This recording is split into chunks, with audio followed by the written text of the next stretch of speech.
primero introducirlos un poquito. Yo sé que ustedes deben saber de microbiología, pueden saber cosas generales, bacterias, virus. Voy comentándoles un poquito esto. Yo me voy a enfocar principalmente en estructura bacteriana. Ya tengo que dejar un poquito de lado otras estructuras como virus, bacterias y parásitos, hongos y parásitos, porque obviamente nosotros nos especializamos más en bacteriología. Yo sé que realmente se ve aquí. ¿Qué es la microbiología entonces? La microbiología es una rama de la biología que estudia básicamente a los microorganismos que son muy, muy, muy pequeñitos. Yo aquí siempre hago una distinción, ya que nosotros conocemos microorganismos que no son, que son visibles al ojo descubierto, que no necesitamos microscopía, pero de todas maneras son estructuras pequeñas. Estos microorganismos se dividen en 4 grupos. Tenemos a los virus, que como vamos a ver un poquito más adelante, nosotros no los clasificamos como seres vivos, son estructuras que no tienen capacidad replicativa por sí solos, no tienen capacidad metabólica por sí solos, y por lo tanto es como una maquinaria bastante distinta, pero de todas maneras hoy están clasificados y están dentro de esta rama. Tenemos bacterias, que es de lo que vamos a hablar hoy día, hongos y parásitos. Y por eso yo hago la distinción. En el caso de los virus, de las bacterias y de muchos hongos y parásitos, nosotros no podemos verlos a simple vista, necesitamos microscopios, pero sí en el caso de los hongos y los parásitos hay variantes, hay participantes, hay especies de estos grupos que se ven. Yo creo que todos aquí han probablemente visto cómo el pan, los limones generalmente ocurre, se llenan de hongo y nosotros los vemos. Y en el caso de los parásitos lo mismo, hay parásitos que son muy pequeñitos, que son microscópicos, pero hay otros que no. Hay otras, las tenias, por ejemplo, los gusanos planos, se pueden observar, de hecho miden 5, 10, hasta 15 metros, y tenemos también a los piojos, por ejemplo. Bueno, las arañas se clasifican también dentro de los parásitos y nosotros a ellas las podemos ver. ¿Ya? Pero la microbiología entonces tiene estos 4 grupos de microorganismos a los cuales estudia. ¿Cómo se clasifican? Y esto es lo que es solo para iniciar y poder entender cómo nosotros llegamos a este dominio de las bacterias. Bueno, aquí han pasado las clasificaciones de los seres vivos por varias etapas. Hoy día nosotros estamos utilizando las del Dr. Hus, que tiene 3 dominios, el dominio arquea, bacteria y eucaria. Y para que veamos dónde estamos nosotros, este es otra imagen, y acá tenemos, entonces, nosotros estamos aquí, en este dominio, aquí también están los hongos, aquí también están los parásitos, y las bacterias están por este otro lado, tienen un dominio totalmente distinto y aparte de nosotros. Y ahí eso también es muy importante y nos hace un poco darnos cuenta cómo nosotros tenemos bacterias que son parte de nuestra microbiota normal y que convivimos en condiciones normales. Obviamente las bacterias de nuestra microbiota sí pueden generar alteraciones, pero en condiciones normales vivimos felices y contentos con ello. Entonces, ¿para qué es importante entender esto? Es para ver cómo nosotros llegamos a clasificarnos, cómo llegamos después a tener también subclasificaciones y cómo llegamos a nuestro nombre, cómo llegamos, por ejemplo, en el caso de las bacterias, a tener ese nombre en particular. Las bacterias tienen nombres muy distintivos, todos tienen una raíz en base al latín. Entonces, ¿por qué se llama Escherichia coli? ¿Por qué se llama Staphylococcus aureus? Y eso es importante, y eso es lo que yo quiero mostrarles ahora. Cuando nos saltamos de esta clasificación de los seres vivos, llegamos a algo que es muy importante, que es la taxonomía, que es lo que yo les digo, este como nombre que tenemos, ya este nombre científico que los del ser humano también tiene, todos los animales y todos los seres vivos tienen este nombre. Y la taxonomía se divide en 3 partes. Una es la clasificación, que es tomar a estos seres vivos y ordenarlos en grupo. Después la nomenclatura, cómo nos llamamos, por eso yo siempre digo, ¿por qué se llama Escherichia coli? Y la aplicación de estas partes anteriores, que es la identificación de los microorganismos. ¿Para qué sirve la taxonomía? Sirve para organizar a los microorganismos, ser capaces de entender cómo nos relacionamos, por qué nosotros estamos en este dominio de eucaria, que estamos con plantas, con hongos, etc., y por qué las bacterias están en otro grupo, y obviamente después ir identificando nuevos hallazgos, nuevos seres vivos, etc. Una de las cosas más importantes entonces es cómo nos clasificamos, y para entender por qué llamamos así a las bacterias o qué relaciones tienen las bacterias entre ellas mismas, es que nosotros tenemos una forma de clasificar a las bacterias. Fíjense que aquí en la imagen que tengo, partimos desde lo más abajito, que es la especie, y vamos subiendo en clasificación hasta llegar al dominio, que el dominio del de arriba es el dominio de las bacterias. ¿Ya? Entonces pasamos por reinos, divisiones, clases, órdenes, familias, género, especie, y tenemos una que es más abajo, que es la cepa, ya que yo se la voy a mostrar un poquito más adelante. Entonces, por eso es importante saberlo en el caso de las bacterias, porque nosotros tenemos que entender la relación que tienen ellas, cuando estamos hablando de bacterias totalmente distintas y que pertenecen a familias. Nosotros generalmente, ustedes van a ver, si es que ya lo han escuchado, hablamos hasta género, ¿ya? En el ejemplo que yo les pongo de Escherichia coli, Escherichia es el género, coli es la especie, y después podemos tener cepas, que es un pasito más abajo. Entonces, ¿cómo se clasifican? Hay un montón de formas de clasificar a las bacterias. Tenemos, por ejemplo, la clasificación analítica. Esta tiene que ver con subclasificarlas o dividirlas en géneros, especies, subespecies, y se hace a partir del análisis de lípidos y proteínas. ¿Ya? Tomando esas similitudes de lípidos y proteínas, nosotros podemos ir dividiendo en estas etapas o en estas clasificaciones, como aparece aquí. Tenemos también la clasificación genotípica. Obviamente su nombre lo dice, tiene que ver con la clasificación según el material genético que ellas tienen. Ahí lo que se ve, por ejemplo, es la relación de la guanina y la citosina, y la hibridación del ADN, y vamos viendo, y eso sirve principalmente para asociar las cepas, que es como el último escalón de este tipo de clasificación, para ver cuán símiles son, si es que pertenecen o no a una misma especie, y así. Y esa es una forma que tenemos para poder ir clasificando los microorganismos. Y la última clasificación es la fenotípica. Esta muchas veces se utiliza de formas más prácticas para nosotros poder hacer clasificaciones que nos permitan estudiar a los microorganismos, estudiar a las bacterias, que son una variedad enorme de microorganismos, y nos sirve más en el fondo a nosotros para trabajar con ellos. ¿Qué cosas fenotípicas nosotros usamos? Tenemos, por ejemplo, la capacidad de retener la tinción de Gram. La tinción de Gram fue generada por el doctor Gram, y él tomó ciertas características de algunas especies bacterianas y generó esta tinción, y nosotros podemos hablar de microorganismos, de bacterias Gram positivas y Gram negativas. Yo creo que eso sí o sí lo han escuchado muchas veces, que es algo muy común. Staphylococcus aureus, Coccacio Gram positivo, Escherichia coli, Bacillus Gram negativo. Entonces, eso es muy característico de las bacterias y nos permite separarlas en grupos importantes. La forma, yo más abajo voy a hablar de morfología y agrupación. La forma, si es que son Coccacios, Bacillus, por eso les decía, Staphylococcus aureus, Coccacio, Escherichia coli, Bacillus. El aspecto de las colonias. Nosotros cuando en el laboratorio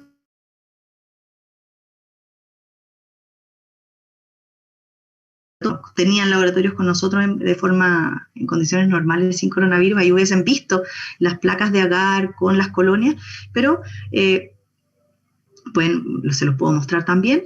Son placas en el fondo con este agar, que es una especie como de gelatina, en donde nosotros hacemos crecer desde una célula bacteriana, se va multiplicando y aparecen esta población grande de células bacterianas que se denominan colonias. Y eso también es característico. Coli tiene su colonia, tiene una característica muy distintiva en su colonia, los estafilococos igual, los estreptococos, y así nosotros podemos ir generando diferencias entre ellas. Marcadores bioquímicos. Cuando una especie fermenta algún azúcar, cuando una especie tiene una enzima que es capaz de generar alguna reacción, y nosotros podemos identificarlos con eso. Detección de antígenos, de estructuras que al ser expuestas al sistema inmunitario son capaces de generar la respuesta inmunitaria y la síntesis de anticuerpos. Nosotros podemos usar eso también para poder hacer la detección.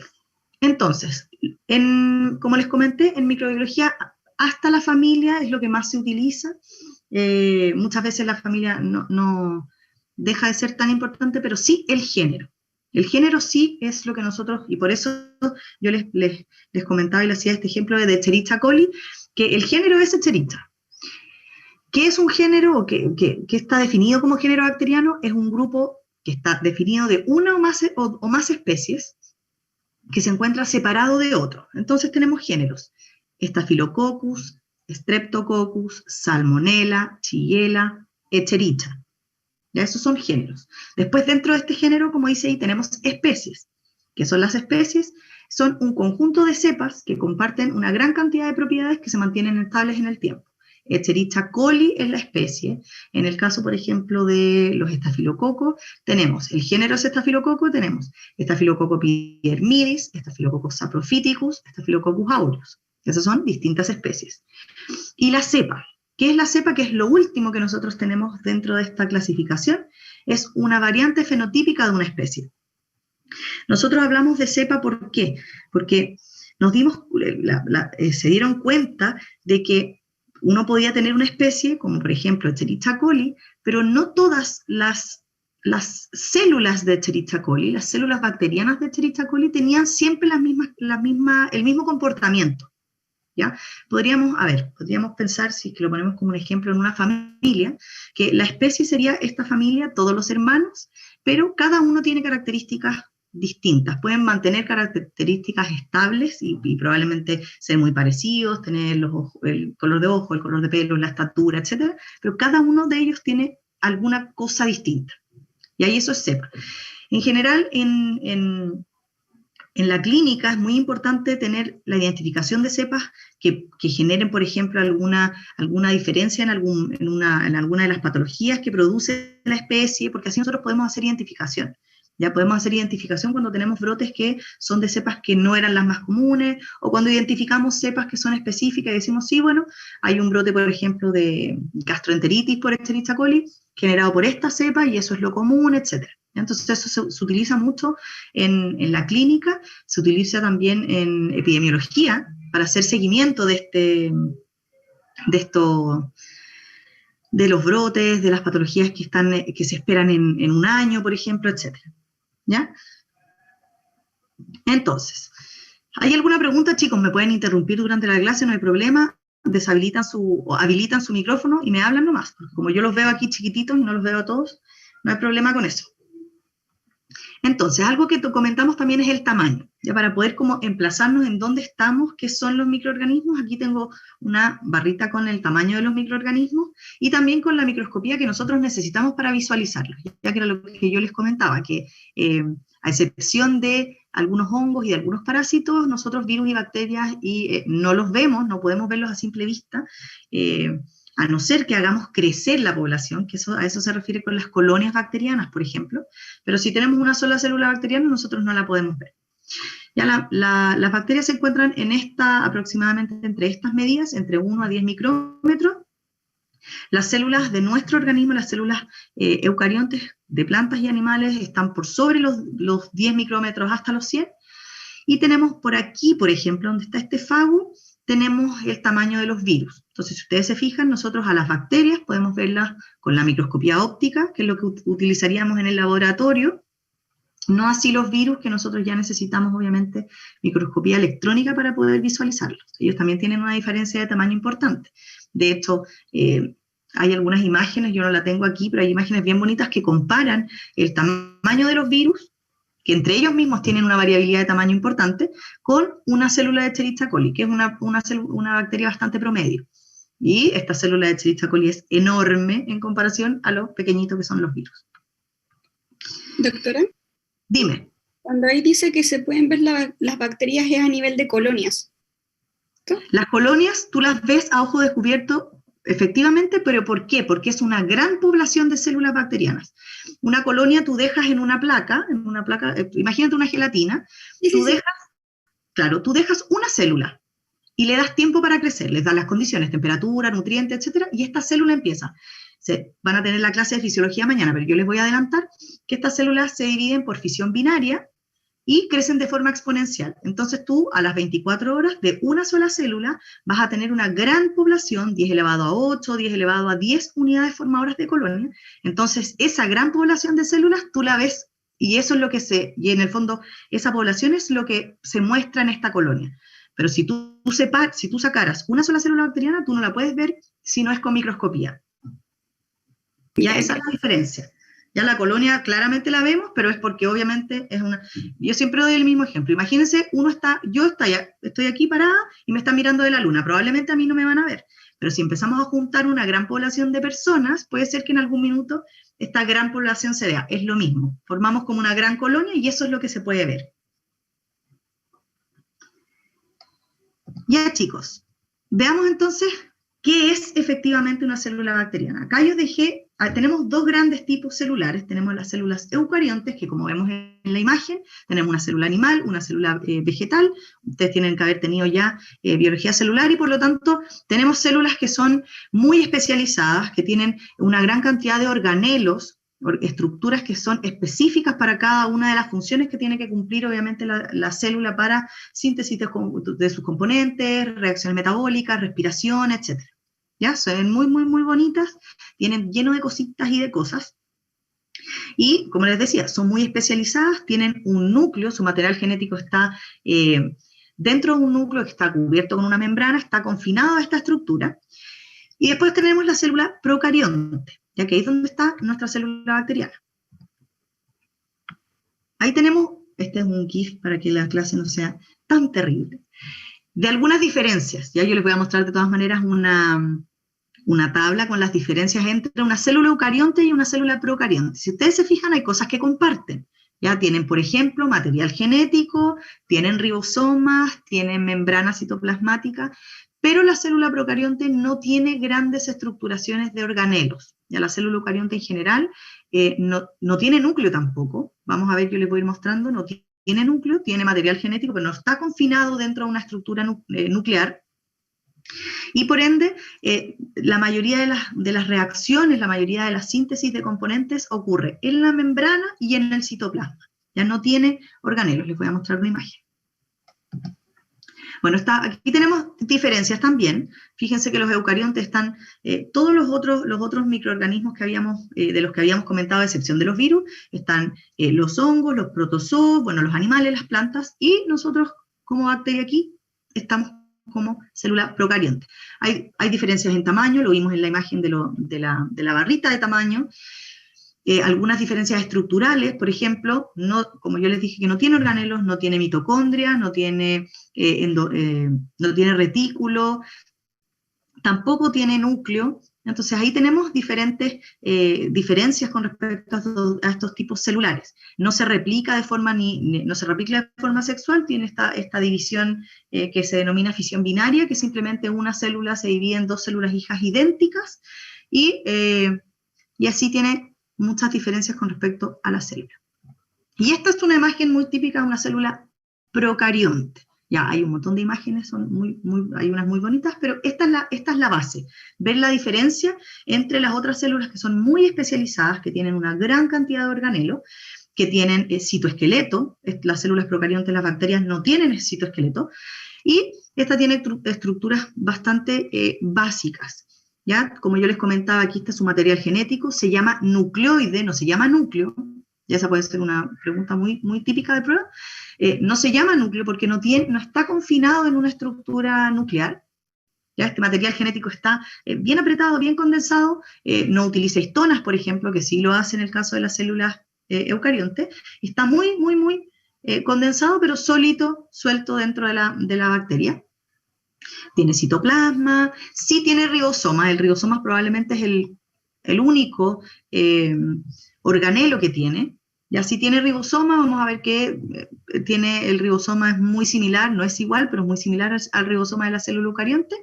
Tiene citoplasma, tiene membrana citoplasmática, ya que es esta línea rojita que se ve aquí, la más delgada, tiene membrana citoplasmática, muy similar, tiene una pequeña diferencia con la membrana de las células eucariontes, pero muy similar. Y después tiene otra estructura que se llama pared. La pared celular ya es totalmente distinta a lo que nosotros conocemos y a lo que nosotros vemos, hasta en la pared de las células vegetales, que tienen esta pared como bien estructurada. Ya, la pared de las células, de las bacterias, es totalmente distinta. Y tiene otras estructuras, como por ejemplo esta cola que se ve aquí, que es un flagelo, que... esperen un segundo, chicos. Estoy en clase. Ya. que son estructuras accesorias, estructuras anexas que permiten ciertas ventajas. Eso también vamos a ver cuáles son las estructuras como mínimas de una célula bacteriana y cuáles son estructuras accesorias que le entregan ayuda y que le entregan ventaja por sobre a otros microorganismos. Entonces, como les decía, tenemos elementos obligados. Para hacer una célula bacteriana hay que tener lo mínimo, y lo mínimo es el material genético, que es el nucleoide, el citoplasma, obviamente, la membrana, la pared celular, bueno, los ribosomas, y esas son probablemente las mínimas cosas que tiene que tener una célula para ser célula bacteriana. Los otros elementos se llaman elementos facultativos. Son solo elementos que pueden tener, que no las tienen todas las bacterias, no, las bacterias que la tienen tampoco los tienen todos, pero son elementos que ayudan, que le dan ventaja a la bacteria por sobre aquellas que no la tienen. Y ahí tenemos algunas que se denominan, por ejemplo, la cápsula, el flagelo, que era esta colita que se veía en la imagen anterior, la formación de esporas, plásmidos, y eso lo vamos a ir viendo durante la clase. Entonces, de las estructuras obligadas tenemos la membrana. Ya la membrana citoplasmática es esta misma estructura que se ve aquí, una bicapa fosfolipídica, esta estructura de mosaico fluido, que la única diferencia que tiene la membrana de la célula procarionte con la célula eucarionte es que no posee esteroides como el colesterol. Tiene otros lípidos, no tiene colesterol. ¿Ya? Pero sí, a la estructura da exactamente lo mismo, porque tiene fosfolípidos, tiene estas proteínas que pueden ser periféricas o integradas, como se ven aquí. ¿Ya? Entonces, la estructura es exactamente igual a una membrana citoplasmática eucarionte. Es lo mismo. ¿Cuáles son sus funciones? Uno, sirve como barrera permeable, es selectiva, permite el ingreso o la salida, obviamente, de algunos componentes, le da límite a la célula. Ojo aquí que no es que le dé la forma, ya la forma se la da a la pared celular, pero sí la membrana citoplasmática la limita, le genera una barrera. Dentro tenemos el citoplasma, los ribosomas están muchas adheridos a esta membrana, y el nucleoide, obviamente, el material genético. Permite el transporte de nutrientes, la salida de residuos, la secreción de proteínas al medio. Y una de las características importantes es que, asociado también al citoplasma, en el citoplasma también ocurren reacciones metabólicas, pero es donde ocurren las etapas finales de la respiración celular, es donde se hace la síntesis de lípidos y de muchos de los constituyentes de la pared, que es la capa que sigue. Entonces, una de las grandes funciones que tiene la membrana es esta parte metabólica. Yo siempre defiendo a las bacterias porque, si bien se ven muy sencillas, se ven muy, muy simples estructuralmente, son muy eficientes. Esta simpleza hace que sean muy eficientes, porque a diferencia de lo que ocurre en la célula eucarionte, que para hacer síntesis de cualquier componente tienen que, el material genético, ir a buscar el gen al núcleo, o sea, ya tenemos que ir al núcleo a buscar el gen que está codificando alguna proteína, alguna molécula, llevar el material, los ARN mensajeros, sacar, ir al retículo endoplasmático, ir al ribosoma. Aquí no tenemos que hacer esos viajes, sino que aquí está todo en el mismo lugar. ¿Ya? El nucleoide está ahí, expuesto para ir, obviamente, a buscar el gen que necesitamos. Los ribosomas están muy cerquitas, siempre como pegaditos o adheridos a la membrana citoplasmática. Las reacciones ocurren en el citoplasma o en esta estructura de membrana, entonces es mucho más eficiente. Por eso la célula bacteriana tiene mayor capacidad para, por ejemplo, adaptarse a las condiciones, para modificar, no voy a decir mutar, pero para modificar su comportamiento, sus estructuras, para poder adaptarse a las condiciones a las que el organismo o el medio la expone. El citoplasma, no le vamos a quitar mérito, pero es bastante sencillo, su función es bastante delimitada a contener el material genético, las proteínas, ser un poco la base o el medio donde se producen reacciones metabólicas también. Es un sistema coloidal que está formado aproximadamente por 85% de agua. Y es simplemente lo que nosotros vemos aquí, donde está obviamente esto de color rosadito, donde están todas las estructuras dentro.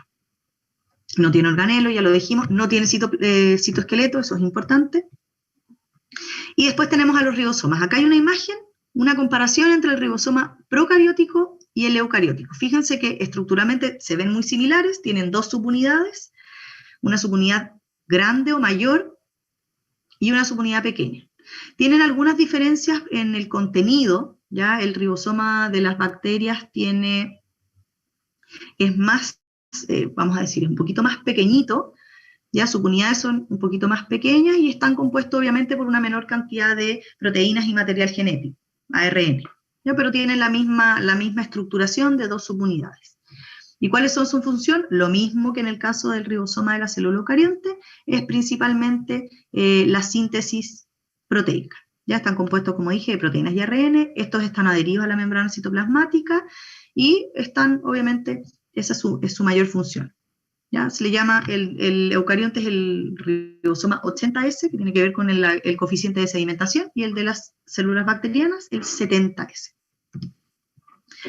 El nucleoide, nunca núcleo, es material genético ADN de doble cadena circular, cerrado y muy, súper enrollado. De hecho, el tamaño, si nosotros lo empezáramos a soltar, es de aproximadamente 1 a 2 milímetros. Y fíjense que los tamaños de las bacterias estaban entre 1 a 10 micrómetros. Entonces, si nosotros empezáramos a desenredar este material genético, no cabría dentro de la bacteria.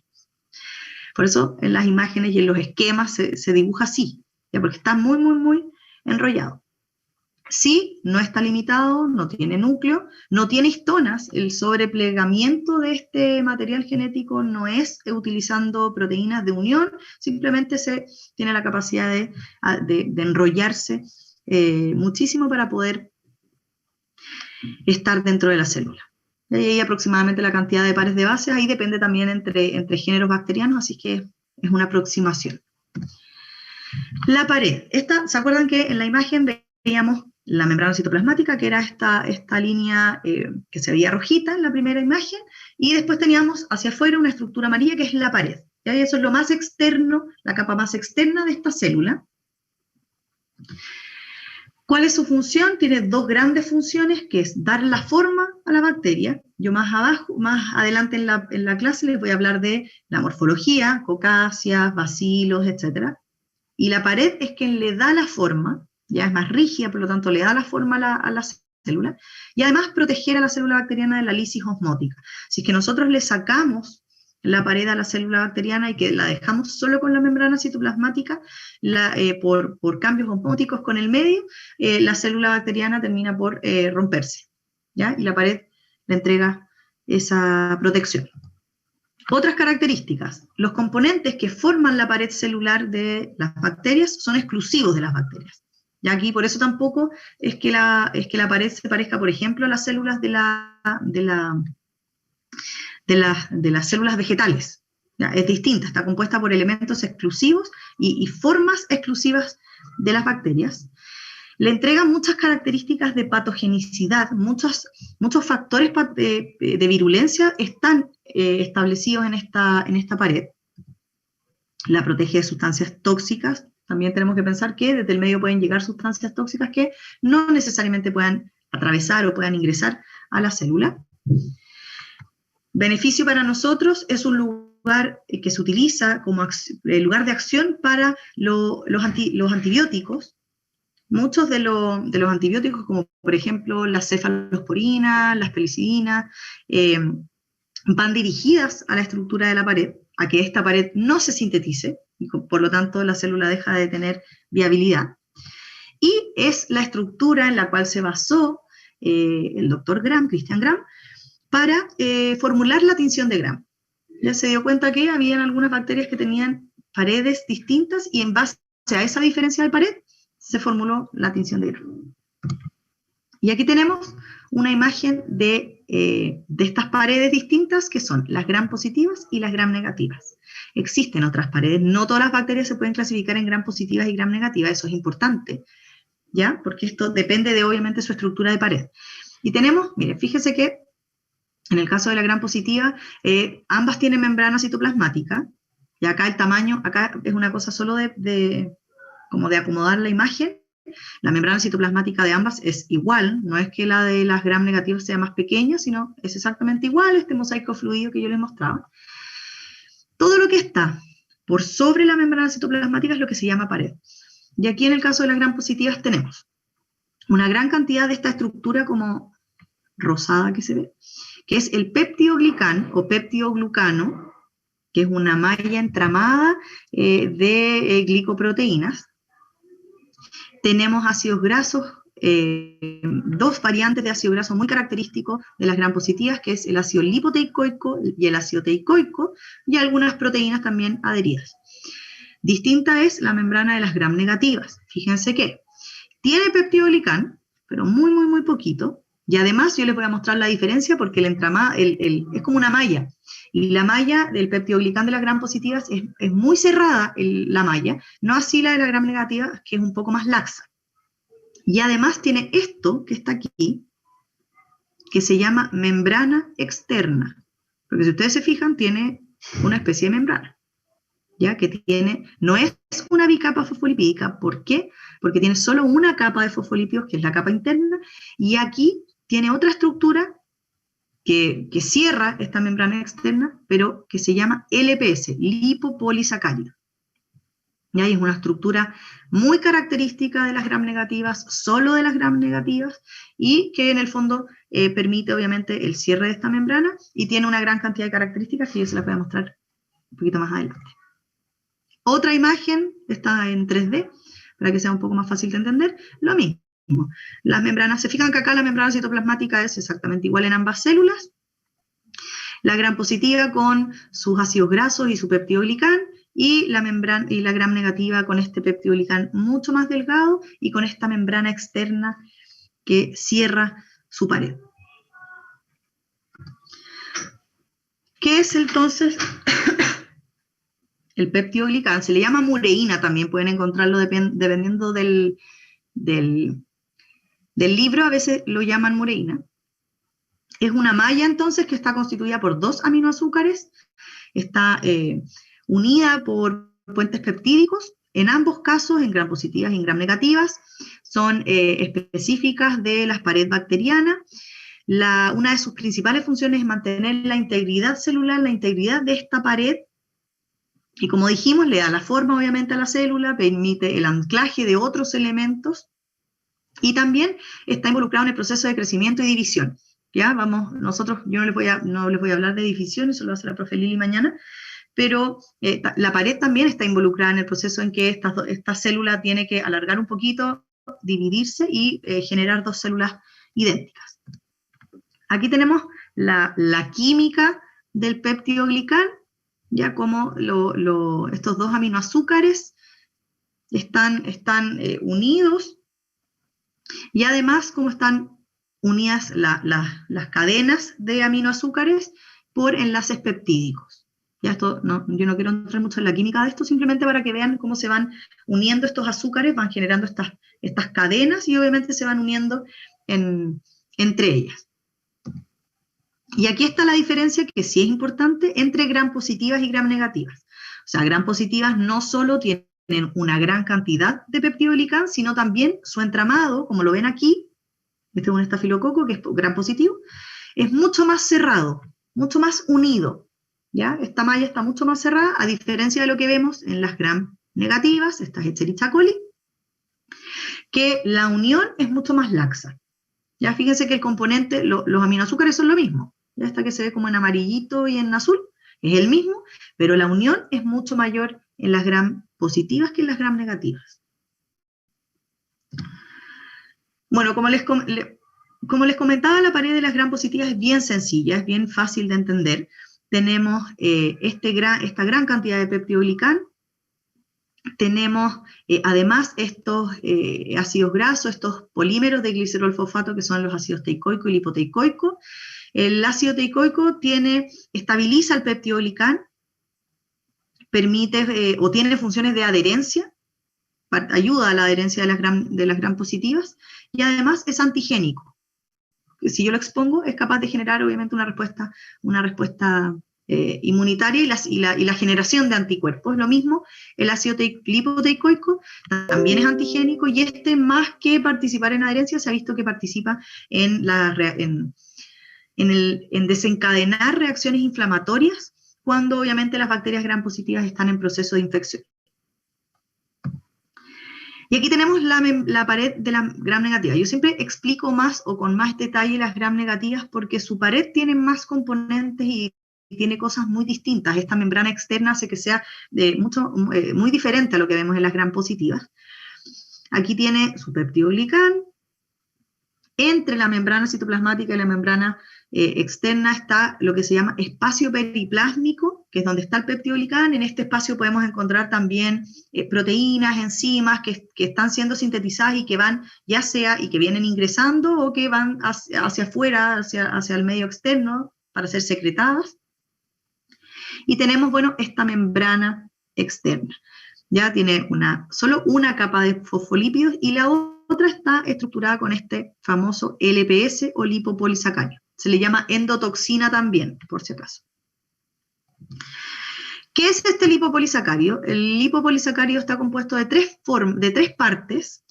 La primera parte es la fracción esta que se ve aquí amarillita, que es un lípido. Tiene que ser un lípido porque como cierra la membrana externa, si no, la bicapa no se cerraría. Se le denomina lípido A y es tóxico para nuestro organismo. De hecho, se han identificado muchas acciones tóxicas en nuestro organismo. Es como la estructura causante de muchos signos y síntomas sistémicos en las enfermedades, en las infecciones por gram negativo. ¿Y qué es lo que ocurre? Cuando la célula está íntegra, imaginemos una célula bacteriana viva, no puede liberar el lípido A, porque el lípido es parte de la estructura.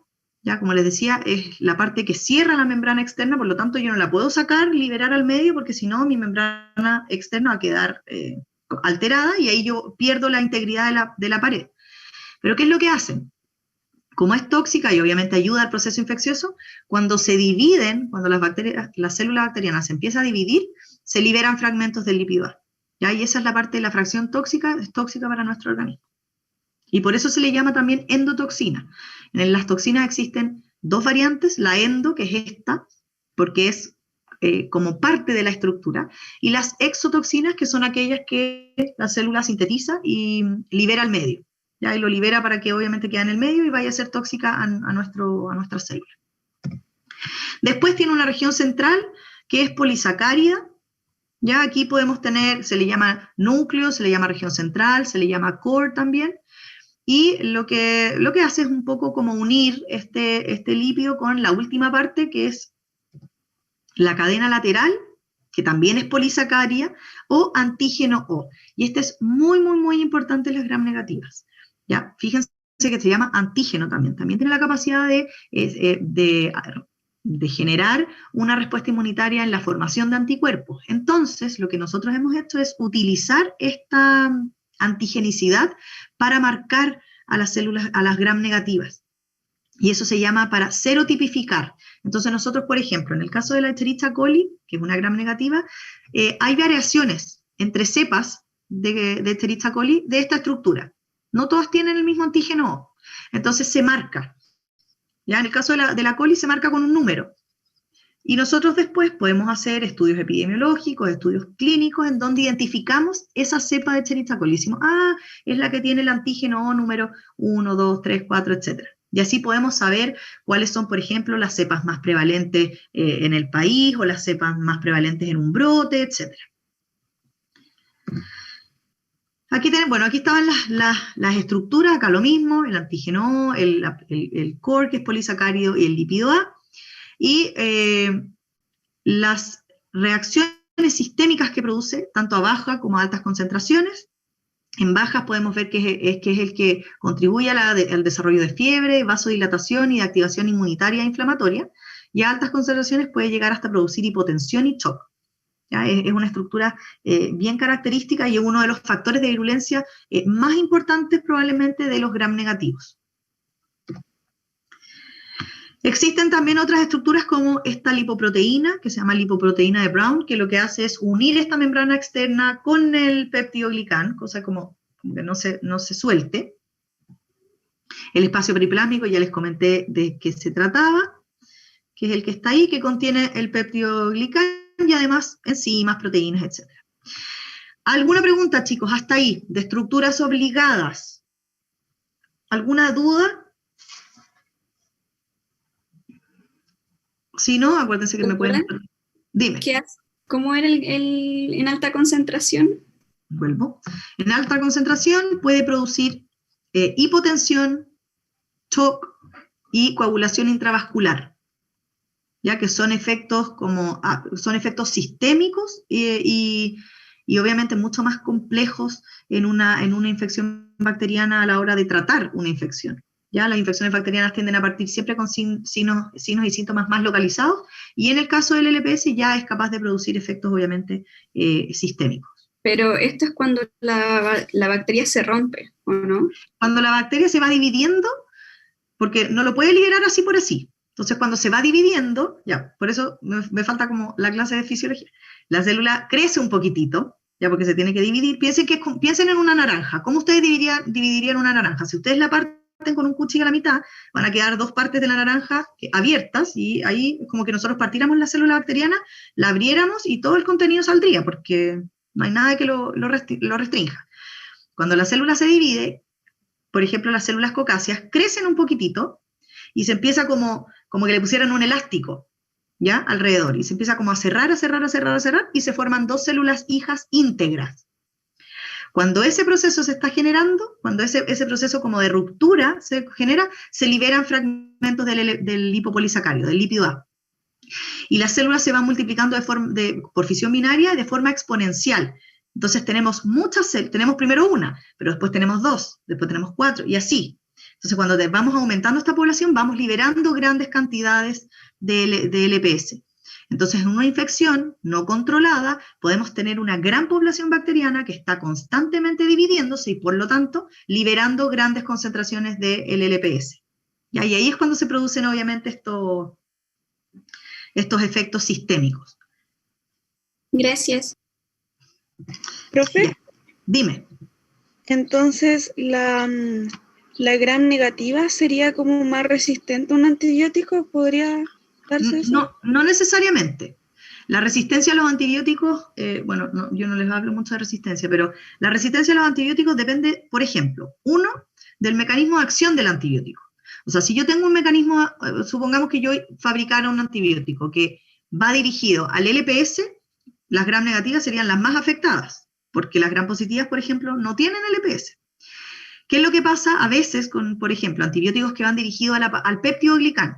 Fíjense que la gram positiva tiene una gran cantidad de peptidoglicán y la gram negativa no tanto. Entonces puede ser que la gram positiva se vea más afectada. ¿Ya? Entonces primero depende del mecanismo de acción. ¿Qué es lo que hace el antibiótico?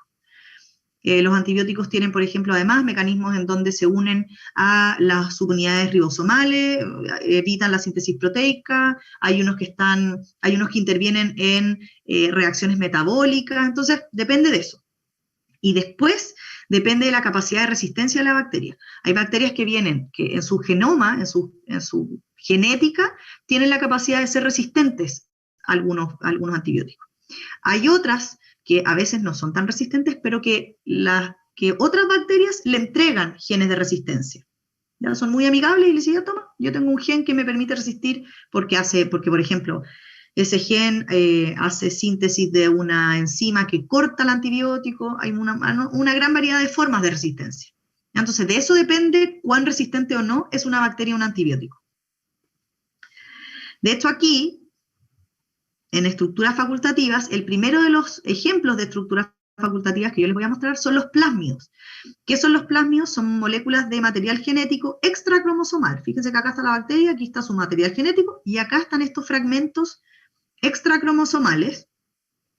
¿Y qué es lo que ocurre con estos plásmidos? Son efectivamente material genético, y muchos de ellos tienen factores de virulencia o factores de resistencia antibiótica.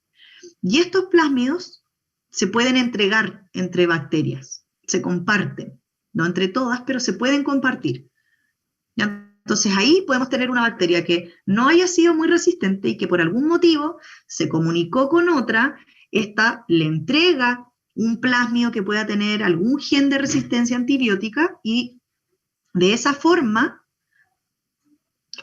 ahora se hace resistente al antibiótico. Por favor, tengo que hacer mi amorcito. Disculpen, chicos. Ya, sí. Entonces, de esa manera podemos ir variando la resistencia. La verdad es que la resistencia es un tema enorme para poder conversar eternamente, pero depende mucho. Ya depende mucho del mecanismo y de las bacterias. Y se están haciendo cada vez más resistentes, así que eso no es muy bueno para nosotros. Ya, chicos, sigamos entonces. Bueno, los plasmios, como les decía, material extracromosomal, que muchas veces tiene genes que no son fundamentales, ¿no? La bacteria no los necesita para vivir, pero que son benéficos. Obviamente una bacteria si recibe un plasmio con genes de resistencia, es mucho mejor para ella, pero no necesariamente todas las bacterias tienen plasmio o son capaces de recibir plasmio, eso también es importante. Ahí están los plasmios. Y ahí tenemos, por ejemplo, cómo es esta estructura plasmidial. Tiene, obviamente, estructuras que son para promover la síntesis, para que se replique esta estructura. Y aquí tenemos los genes. Ya, por ejemplo, genes de resistencia antibiótica. Esos son un ejemplo. ¿Qué otros componentes tenemos? Nosotros teníamos bacterias hasta la pared, ¿no es cierto? Hasta ahí estábamos bien. El citoplasma, nucleoide, los ribosomas, membrana, pared. Pero tenemos también la capacidad de tener bacterias con otra capa, la última capa externa, que a veces se adhieren por fuera. Fíjense que acá, bueno, aquí tendría que ser esta línea negrita, la membrana citoplasmática, esto que se ve en gris, la pared, y por fuera tenemos otra estructura, que puede ser de dos formas, ¿ya? Generalmente son capas de proteínas o polisacáridos, y que cuando es una capa gruesa de polisacáridos muy adheridos entre sí, se le llama cápsula, que es esta como la que se ve aquí, ¿ya? Que es una capa muy gruesa por fuera de la pared que se llama cápsula. Y a veces tenemos también capas laxas, ya sea de proteína o de polisacáridos, como pedacitos por fuera de la pared, que ahí se llama glicocálix. Y que la adhesión es más débil, no es una capa tan condensada, sino son como fragmentos adheridos por fuera. ¿Cuáles son sus funciones? En algunos casos la supervivencia.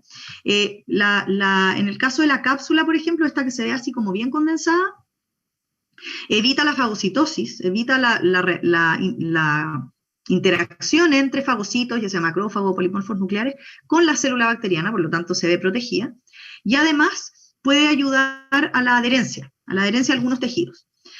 Para nosotros, una de las cosas buenas de la cápsula es que las estructuras que la componen son antigénicas. Al ser expuestas al sistema inmune, se producen anticuerpos, y eso también se utiliza. A ese se le llama antígeno K. ¿Se acuerdan que en el LPS el antígeno se llamaba antígeno O? Ya, bueno, este se llama antígeno K cuando es de la estructura capsular. Y, por ejemplo, un ejemplo de glicocálix, que no es muy común, es en el caso de la placa dental. Las bacterias que producen placa dental se unen y se adhieren a los dientes, que ustedes comprenderán que el diente poca nutrición puede entregar, simplemente en un medio de soporte. Se unen a través de no esta cápsula tan gruesa, sino de estas como pedacitos de glicocálix que están afuera de la pared y se pueden unir, tanto entre las células como con estas estructuras obviamente anexas. Hay bacterias, por ejemplo, Staphylococcus epidermidis, que es un agente que es parte de la microbiota normal de la piel, puede adherirse a las prótesis y a los catéteres mediante este mecanismo, mediante el glicocálix. Y esos son algunos ejemplos de cómo funciona. Y acá tenemos, bueno, estas son tinciones. Aquí ustedes pueden ver la cápsula. Si se fija, cada uno de estos son bacilos, cada uno tiene como esta cosita blanca alrededor. Son tinciones especiales para que se vea la cápsula. ¿Ya? Acá también, este es con refracción, se ve alrededor la cápsula. Y simplemente un esquema para que se entienda el glicocálix, que es en el fondo esta cubierta no tan condensada, como solamente con algunos como fragmentos de polisacáridos o de glicoproteínas también. ¿Qué más tenemos? Tenemos pilis y fimbrias, ¿ya? Yo aquí hago siempre una distinción, ¿por qué? Algunos autores hablan de pili y fimbria como que son sinónimos, y es cierto. ¿Ya? Nosotros podemos hablar de pili y fimbria y son lo mismo. Porque yo en general hablo siempre de fimbrias. ¿Por qué? Porque hay un proceso en donde dos bacterias pueden entregarse material genético, que se llama conjugación bacteriana, que se entregan estos plasmios, por ejemplo, y que se tienen que unir, que se ponen juntitas y se unen a través de un pili, ya que de hecho en coli se llama pili F, que es un pili sexual. Entonces se unen así y se forma este túnel por donde se entregan el material genético. Entonces, en general yo siempre hablo de fimbria, que son unos pelitos que se ven aquí, que tiene la bacteria. Aquí está como muy, muy extendido, yo les voy a mostrar una imagen donde se ve como más real como son. Y estas fimbrias, al final, en su puntita, tienen muchas veces una glicoproteína que son adhesinas, que permite la adherencia a los receptores de nuestras células, como se ve aquí en la imagen. Y acá tenemos una célula, receptores, y esta bacteria tiene estas fimbrias llenas de adhesinas y permite su unión. Y yo les voy a mostrar aquí. Aquí se ve. Ya aquí esto es todo de flagelo, pero aquí se ve todos estos pelitos verdecitos que se ven acá, son fimbrias. Aquí les dice pili, por eso yo hago un poco la distinción. Pero son fimbrias, ya que en su punta tienen una adhesina y eso le permite a las células adherirse. En una infección lo más importante, el primer paso es adherirse, porque si no la célula bacteriana da vueltas por ahí y es eliminada. Pero si se adhiere, tiene el comienzo de su proceso de infeccioso listo. Después tenemos otra estructura, que es esta, que la habíamos visto en una de las imágenes al principio, como gran prolongación, que es un flagelo. ¿Ya? Las fimbrias están formadas por subunidades de pilina, los flagelos están formados por subunidades proteicas de flagelina, así se llama, y tienen aquí, nosotros no lo vamos a ver, pero tienen un motorcito que funciona con una bomba de protones que le va permitiendo movilidad, ¿ya? Y tiene una motilidad así, como que gira. También es antigénico, se le llama, este es el antígeno H, el antígeno es del LPS, el antígeno K es de cápsula, el antígeno H es del flagelo, y como les decía, permite principalmente la movilidad. Las bacterias tienen otros mecanismos de movilidad, pero el flagelo es muy característico y le permite una movilidad bastante importante. De hecho, aquí podemos ver otra célula. Hay varias formas de disponer los flagelos. Tenemos aquí un solo flagelo, que es de formación de establecimiento polar, en un solo polo de la célula. Acá tenemos, este también es polar en ambos costados. Esta estructuración, fíjense que es como un puñado. El Helicobacter pylori funciona así. El Helicobacter pylori es así, y se mueve en el estómago haciendo como girando rápidamente este puñado de flagelos. Y tenemos el otro, que es cuando tenemos flagelos en toda la extensión celular. ¿Ya? Y ahí también tiene una forma de moverse muy distintiva. Otra imagen, flagelos, estos que son más largos, y las fimbrias, que son estas más pequeñitas. Bueno, esta diapo yo se las dejo simplemente para el que quizás no me haya entendido muy bien cuando les hablo de antígeno, ya que es este componente que al ser expuesto a la respuesta inmunitaria de nuestro organismo, activa la producción de anticuerpos. Tenemos la cápsula, el antígeno, el flagelo. Hay otras proteínas, por ejemplo, en el caso de las gram positivas, como el ácido teicoico, y eso es para lo que nosotros podemos utilizar para hacer identificación, ¿ya? Identificación de cepas específicas, etc. Y se llaman serogrupos o serotipos. La última estructura, si no me equivoco, es la espora, ¿ya? Esta espora, hay que hacer la diferencia, es muy importante, porque no es lo mismo que la espora de los hongos. ¿Ya? Los hongos multiplican a través de esporas y liberan estas esporas al medio, y estas esporas como vuelan y se colonizan otro sitio. Esta espora es totalmente diferente. Se le llama endoespora también, ¿ya? Porque es como parte íntegra de la célula. ¿Qué es lo que es? Es una estructura deshidratada, le entrega resistencia a aquellas bacterias que pueden producir espora. Esta es mucho menos común que la fimbria, que el flagelo, que el plásmido. Esta es mucho menos común. Le entrega resistencia a las condiciones desfavorables, principalmente de temperatura, de nutrición, etc. Son muy resistentes y se han identificado principalmente en algunos géneros gram positivos. Nosotros a nivel clínico, los únicos 2 géneros que producen esporas son el género Clostridium, que pueden conocer, por ejemplo, a Clostridium tetani, que es el agente causante del tétanos, o Bacillus, que también uno de sus mayores exponentes es Bacillus anthracis, agente causante del anthrax, ¿ya? Bacillus y Clostridium son capaces de formar esporas. Y aquí tenemos lo que es la espora. La espora entonces es como una cajita donde la célula bacteriana guarda una copia de material genético, algunos sistemas enzimáticos, y la deja guardada en esta cajita cuando no encuentra las condiciones favorables para crecer y desarrollarse. Entonces supongamos que un Clostridium, un Bacillus, se encuentra que no está a la temperatura correcta, no encuentra nutrientes, puede haber alta radiación, alta temperatura, etc. Y lo que hace es hacer la copia del material genético, guardarla en esta cajita que tiene muchas capas. Fíjense que tiene una corteza, una membrana externa, una pared celular, etc. Guarda esta cajita y comienza a eliminar su parte vegetativa, por decirlo así. La parte apaga el metabolismo y empieza a eliminar la célula como tal, y queda solamente esta cajita. Y esta cajita, esta espora, puede durar años, años y años. Se han encontrado esporas de hasta 100 años que han estado confinadas en lugares y que después uno, al exponerlas a un medio favorable, vuelve nuevamente a desarrollarse y a crecer. Aquí está la imagen de cómo se producen las esporas, ¿ya? Aquí, bueno, imágenes, aquí vemos una célula vegetativa, se le llama, y esta espora. Y aquí es cómo se forma. Entonces tenemos esta célula bacilar, por ejemplo, que está feliz y contenta, y cuando se encuentra con estas condiciones desfavorables, comienza a hacer esto, fíjense.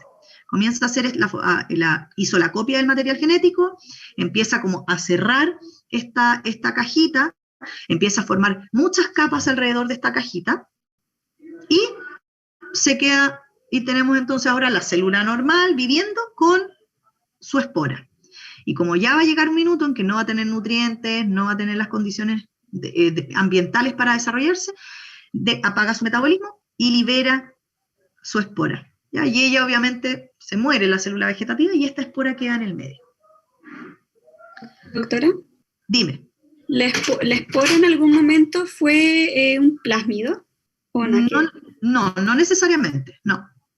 Esta es solamente una estructura que es capaz, que solo estos grupos o estos géneros bacterianos tienen la capacidad de como desencadenar genes que forman esta espora. Ya, pero no es un plásmido. Adentro sí o sí tiene ADN. Adentro sí o sí tiene ADN. Ya, sí, tiene, pero no es como el plásmido, porque el plásmido, acuérdate que era como material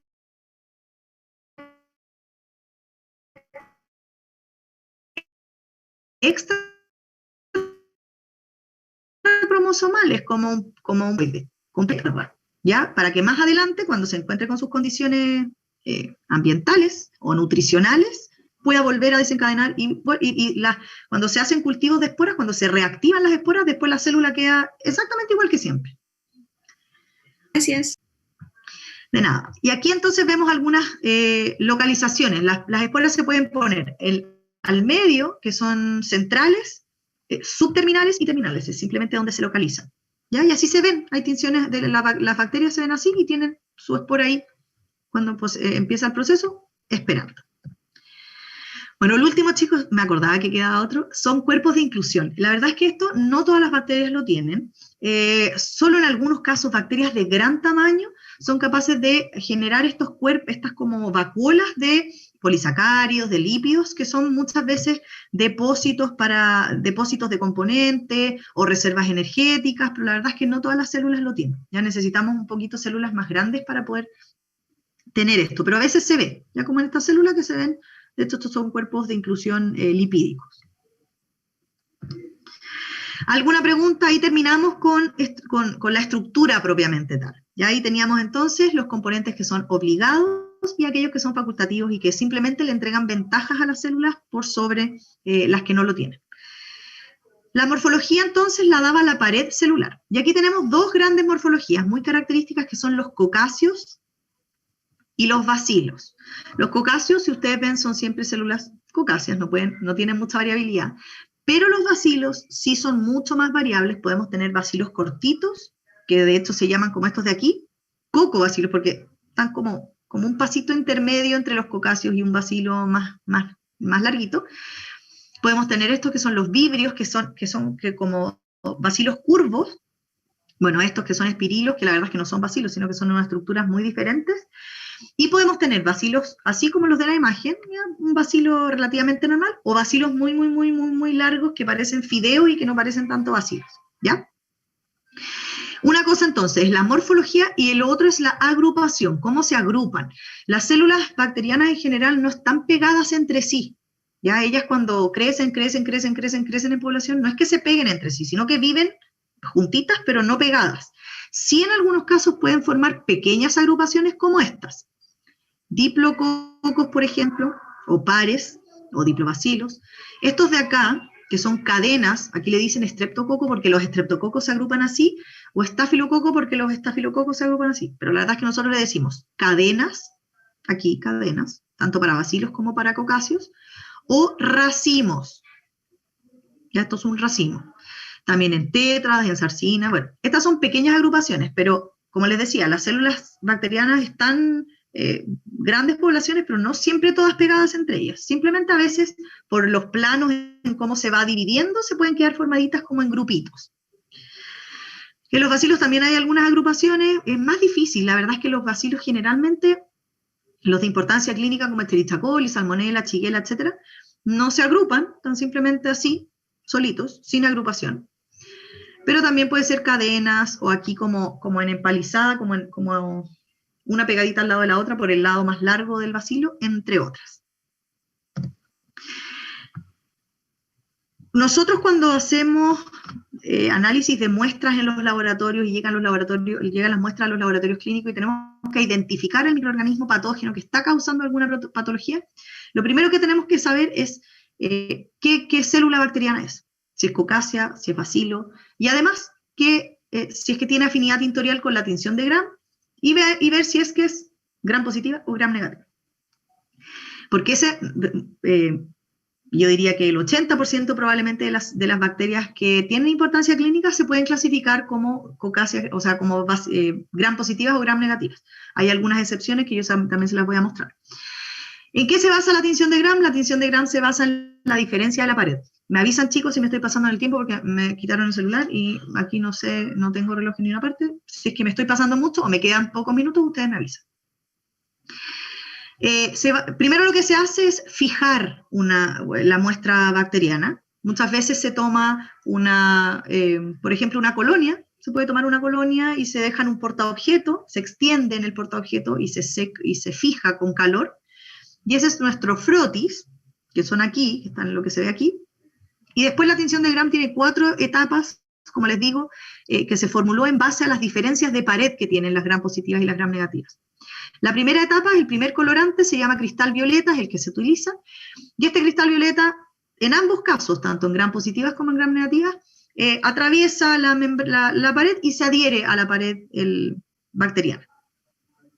Después tenemos el segundo paso, que es una solución mordiente, se utiliza Lugol, que ustedes pueden haberlo utilizado en biología celular para hacer identificación del almidón en una papa, es como un experimento muy típico. Y lo que hace es unirse al cristal violeta y formar un complejo. Entonces como que fija más al colorante. ¿Ya? Pasa lo mismo, tanto en Gram positivas como en Gram negativas. Y aquí está la etapa más importante, que es la etapa de decoloración. Para la decoloración se ocupa una mezcla, 1:1, de alcohol y acetona.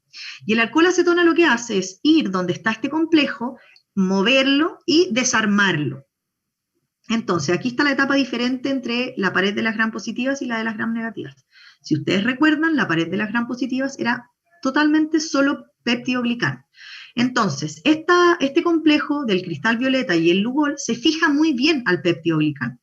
Y cuando llega la solución que decolora, le cuesta mucho decolorar, porque está todo unido al peptidoglicano y le cuesta sacar este complejo, y por eso las gram positivas quedan moraditas, siguen moradas.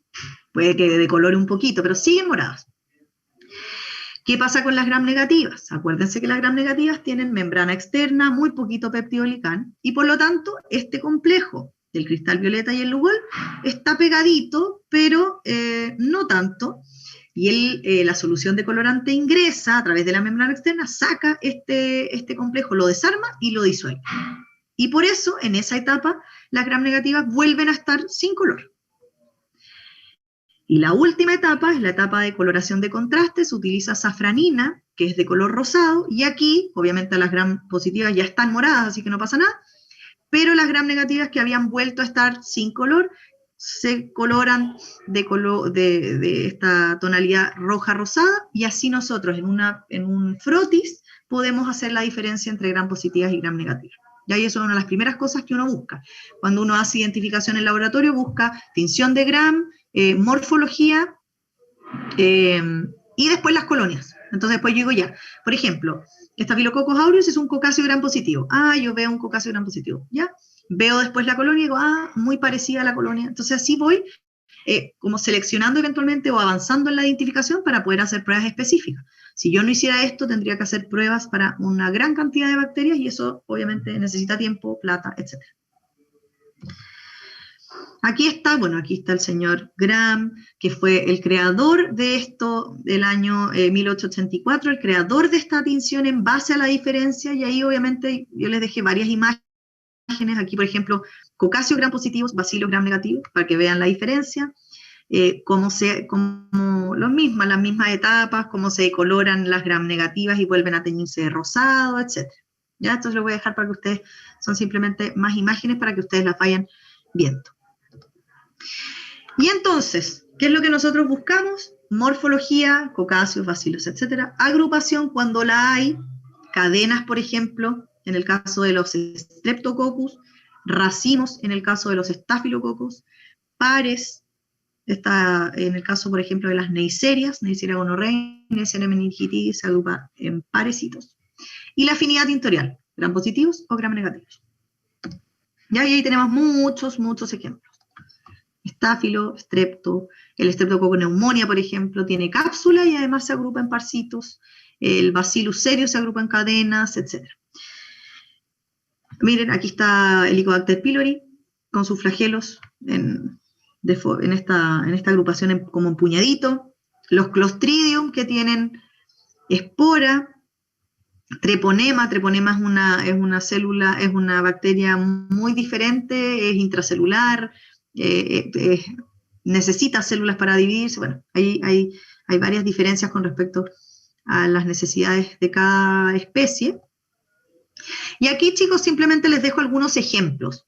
Ya por ejemplo, cocáceos gram positivos, estafilococo, enterococo, streptococo, gram negativos tenemos a las neiserias, gonorrea, meningitis o amoraxela.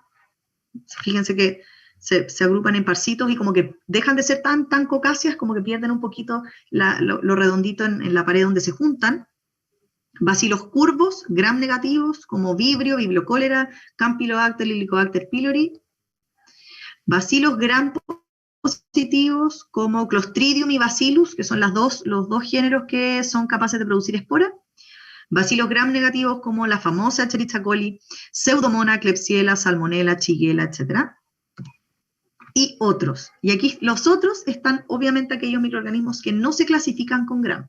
Hay microorganismos que no se pueden teñir con la tinción de gram porque tienen estructuras distintas. El ejemplo que siempre doy es Mycobacterium tuberculosis. Mycobacterium en general, el género, pero el más conocido es Mycobacterium tuberculosis. Mycobacterium tuberculosis tiene una estructura de pared totalmente distinta a las gram positivas y a las gram negativas. tiene unos ácidos grasos enormes, muy largos, y que lo hacen ser resistente a las soluciones ácidas o alcohólicas. Entonces, cuando la tinción de Gram llega a esa etapa que hay que decolorar con alcohol acetona, al Mycobacterium no se tiñe y no le pasa nada, porque es resistente a esa tinción. Entonces lo que se hace es que se hacen otras tinciones para poder visualizarlos. Ya por eso les dejé ejemplos de otros que no tienen clasificación. Están los Mycoplasma, Treponema, como Treponema pallium, que es el agente causante de la sífilis, Clamidia trachomatis tiene una estructura muy distinta, tiene dos formas, son obviamente agentes muy diferentes a lo que nosotros conocemos como gram positivo y gram negativo. Y aquí estaban los ejemplos. Bueno, claro, aquí se los había dejado. Las espiroquetas como Treponema, fíjense que tiene una forma muy diferente. Clamidia tiene dos variantes, uno que se llama cuerpo elemental, que es quien infecta, y otro que se llama cuerpo reticular, que es el que se multiplica y no se tiñe con gram.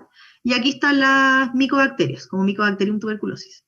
Una gram positiva, una gram negativa, y miren aquí, una pared totalmente diferente, y por lo tanto no se tiñe con la famosa tinción de gram. Ya chicos, bueno, no voy a entrar en conclusiones. ¿Hay algunas preguntas para ustedes para que se las puedan estudiar? Gracias chicos. ¿Alguna pregunta, alguna duda? Voy a dejar de compartir para poder por lo menos ver algunas de sus fotitos. Doctor, una consulta. Dime. ¿Cuál era la diferencia entre el cuerpo reticular y el cuerpo elemental? En clamidia es un género bastante distintivo. De hecho, es un género que en algún minuto de la vida se pensó que eran como virus, porque necesitan células para multiplicarse. No tienen, o sea, no es que no tengan peptidoglicana, a veces no, es tan poquito lo que tienen que es imposible detectarlo. Entonces tiene una forma muy distinta. Y este tiene dos variantes. El cuerpo elemental es una estructura que su función es principalmente infectar células, ¿ya? No es metabólicamente inactiva porque tiene que vivir, pero no se multiplica, ya solamente es como una estructura, es como una celulita así redondita, que lo único que hace es infectar. Y cuando infecta la célula, ingresa, se transforma en la otra variante que es el cuerpo reticular. Y el cuerpo reticular sí es una célula un poco más grandecita que tiene toda la maquinaria metabólica. Y ella se multiplica. Y cuando ya hay una gran cantidad de cuerpos reticulares, se vuelven a transformar en cuerpos elementales y salen de la célula a seguir infectando. Por eso se parece mucho a un virus, ¿ya? Porque un virus necesita infectar, ingresa, se multiplica y luego sale. Pero la diferencia con los virus es que la clamidia tiene ADN y ARN, tiene las dos. Y los virus no, los virus solamente pueden tener o ARN o ADN, tienen que tener uno de los dos. Entonces por eso se hizo la distinción y dijimos ya, no es virus, pero tampoco es una bacteria muy común, entonces bueno, son estas excepciones como a la regla en cuanto a las cantidades de bacterias que hay en el ambiente, o en el mundo, no sé, en el medio. Súper, muchas gracias. Me quedo mucho más clara. Ya, de nada. ¿Alguna otra pregunta, chicos? Hola, doctora. Tengo una duda. ¿Es una espora solamente la que se forma, no? Sí, la espora es una sola. Lo único que puede cambiar de la espora es la localización, si es que está al medio, como subterminal o al final. Pero es una sola cajita que hace la bacteria y ahí guarda una copia de material genético que después la elimina al medio cuando no encuentra las condiciones. Por ejemplo, la radiación hace eso. Las bacterias cuando tienen esta capacidad y se encuentran con radiación que obviamente no les permite crecer, las que pueden hacer espora hacen esta cajita y la dejan, y obviamente que la radiación termina eliminando al resto de la célula, pero la espora es muy resistente y queda ahí años y años y mucho tiempo. Muchas gracias. ¿Alguna otra pregunta, chicos?